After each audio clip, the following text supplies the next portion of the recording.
What's going on, guys? We continue in our summer devotional series in the letter of Jude. Last week we covered verses 1 and 2, which says this: Jude, a bondservant of Jesus Christ and brother of James, to those who are the called, beloved in God the Father, and kept for Jesus Christ, may mercy and peace and love be multiplied to you. Notice that Jude, who's also a brother with James, he himself grew up under the household of Joseph and Mary. He was a half-brother with Jesus, just as James was. And Jude and James have a very similar writing style. You're able to have some sort of a theological insight into the early home of Jesus as you read the letter and the things that he has to say. They're a very Jewish family, and they understand what was false, they understand what was filled with error, and they understand what was true. Also, in Jude's writing style, he writes in threes, a cycle of threes. Notice in verse 2, it goes on to say that they are called, those who he's writing to, they are beloved, and they are kept. He also says that he prays that they'd be given mercy and peace and love, and it'd be multiplied to them. But today we encounter his real purpose for writing. Verse 3 says, Beloved, while I was making every effort to write you about our common salvation, I felt the necessity to write to you appealing that you contend earnestly for the faith which was once for all handed down to the saints. Now, the first half of that sentence is interesting because his original intent was to write them more of a doctrinal letter. His original intent was to write to them about the theological subject of that of soteriology, the study of salvation. Maybe you could say a letter that's high in doctrine. All letters are filled with doctrine, by the way. But a letter that's higher on the side of what we believe as opposed to what we practice is the book of Romans. Romans is 16 chapters, but the first 12 chapters are all about what we believe, and the final 4 chapters are all about how we practice it. Jude was wanting to write a soteriological letter concerning what we believe about our common salvation, and he's saying, as I was about to do that, I felt compelled, tugged.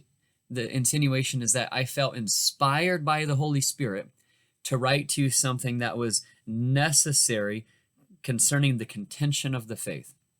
You know, if you were to think about it, isn't the doctrine of salvation already necessary enough?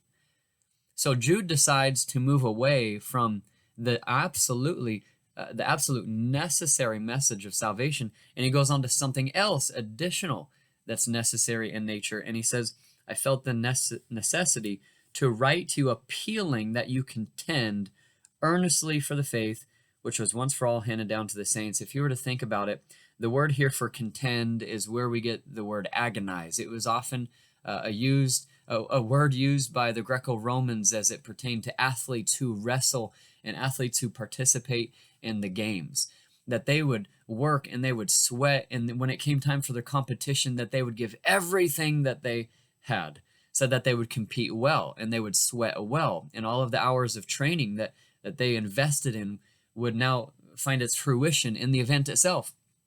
Look what he says, I felt the necessity to write to you appealing that you agonize like an athlete. You agonize earnestly, diligently for the faith. When he says the faith, definite article in front, he's not just saying any faith, he's saying the one and only true faith.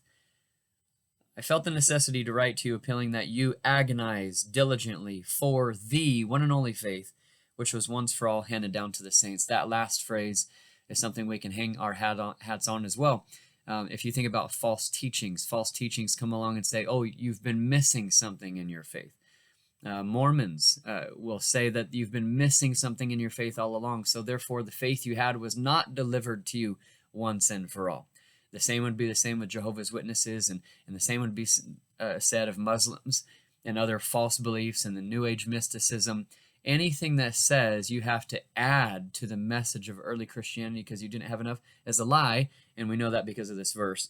This is the faith which was once for all time, handed down to the saints.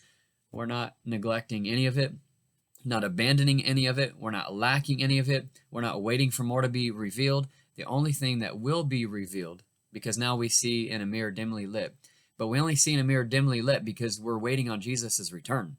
The only thing we're waiting for now is the fulfillment of Jesus' second coming. And that's it, folks. But the faith that we have been given has been handed down to us once for all. You can count on it. Hey, this is Jude, verse 3. God bless you all. See you Sunday.